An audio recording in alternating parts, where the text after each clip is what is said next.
2026 புதிய வருஷத்துக்குள்ளே நம்ம எல்லோரும் போக போகிறோம். அநேக ஆசைகள், அநேக எதிர்பார்ப்புகளோடு நம்ம போக இருப்போம். வரப்போகிற புதிய வருஷத்தில் நான் ராஜாவாக வாழ்வேன் அப்படிங்கிற பல கனவுகளோடு போவோம். பணம் எல்லாம் இருந்தால் தான் ராஜாவாக இருக்க முடியுமா அப்படின்னா இல்லை.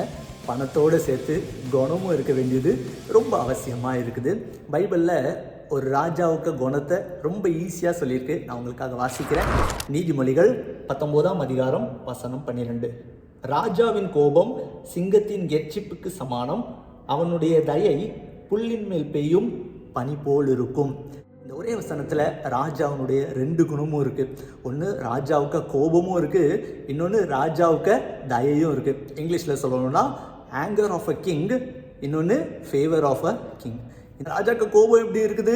சிங்கத்துக்கு கெர்ச்சிப்பு மாதிரி இருக்குது. சிங்கம் கெர்ச்சிக்கும் போது பயங்கரமாக இருக்கும். கோபம் வந்து அது பயங்கரமாக வரும். ஆனால் அந்த கெர்ச்சிக்கிற சத்தம் 30 செகண்ட்லேருந்து 90 செகண்ட் வரைக்கும் தான் அந்த சத்தம் இருக்குமா. அப்போது கோபம் பயங்கரமாக இருக்கும். ஆனால் அந்த கோபத்துக்கு நேரம் ரொம்ப குறைவு, ரொம்ப நீடிக்காது. ஆனால் அந்த ராஜாவினுடைய தயை இருக்குது பாருங்க, புல்லின் மேல் பெய்கிற பனி போல் இருக்கும். அந்த புல் மேலே ஒரு பனிலாம் விழுந்திருந்தா அந்த புல்லுக்கு எவ்வளோ அழகு இருக்கும், அந்த புல்லுக்கு எவ்வளோ குளிர்ச்சியாக இருக்கும். அப்போது ஒரு ராஜாவினுடைய கோபம் எவ்வளவு பயங்கரமாக இருக்கோ, அதே போல் அந்த ராஜாவினுடைய குணம் அவ்வளவு அழகாகவும் இருக்குது.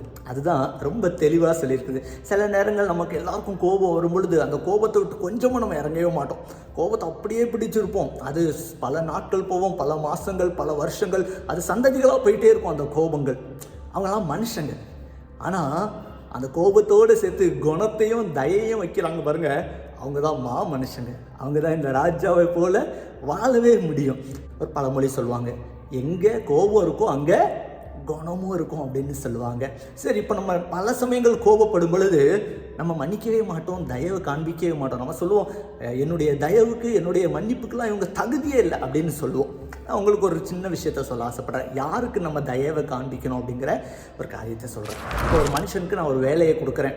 என்னுடைய ஒரு பொருள் இங்கே காணாமல் போயிட்டு அந்த பொருளை அவன் கண்டுபிடிச்சு கொடுக்கணும். கண்டுபிடிச்சு கொடுத்துட்டானா உனக்கு நான் பேசினபடி இதை கொடுப்பேன் அப்படின்னு சொல்லணும். இப்போ அந்த மனுஷன் காலையிலேருந்து ரொம்ப ட்ரை பண்ணிகிட்டே இருக்கிறான், அவன் முயற்சி பண்ணிகிட்டே இருக்கிறான் அதை கண்டுபிடிக்கிறதுக்கு. ஆனால் முடிவில் அவன் சொல்கிறான், சார் என்னால் கண்டுபிடிக்க முடியல சார் அப்படின்னு சொல்கிறான். இப்போது அவன் கண்டுபிடிக்கலை அப்படிங்கிறதுனால நான் பேசுகிற மாதிரி அவனுக்கு எதுவுமே கொடுக்கவே கூடாது. இதுதான் சரி.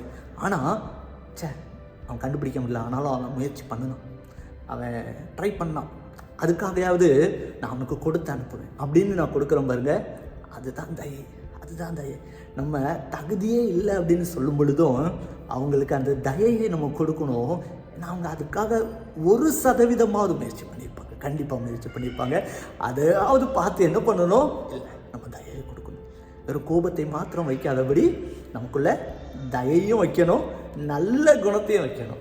பணத்தை மாத்திரம் நம்ம நோக்கமாக வைக்காதபடி நல்ல குணத்தையும் நம்முடைய நோக்கமாக வைப்போம். ராஜாவுடைய கோபம் பயங்கரமாக இருக்கும், சிங்கத்தை கெர்ச்சிப்பு போல.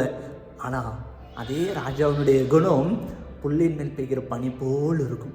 அந்த புல்லுக்கே அது ஒரு அழகு கொடுக்கும், அந்த புல்லுக்கு அது ஒரு பெரிய குளிர்ச்சியான உணர்வை கொடுக்கும். அப்போ நம்ம யார் மேலே கோபப்பட்டாலும் அவங்க மேலே தயவை காண்பிக்கும் பொழுது அது அவங்களுக்கு மிகுந்த ஒரு அழகையும் ஒரு பெரிய குளிர்ச்சியான உணர்வையும் கொடுக்கும். புதிய வருஷத்துக்குள்ளாக போகும்பொழுது யார் மேலேயும் கோபத்தோடு போகாமல் அந்த தயவையும் காண்பிக்கிறவர்களாக போவோம். நல்ல குணத்தோடு ஒரு ராஜா போலவே நான் வாழுவேன் அப்படின்னு பணம் மாத்திரமல்ல நல்ல குணத்திலையும் வச்சு நம்ம போவோம். நிச்சயமாக கடவுள் நம்மை ஆசீர்வதிப்பார். God bless you.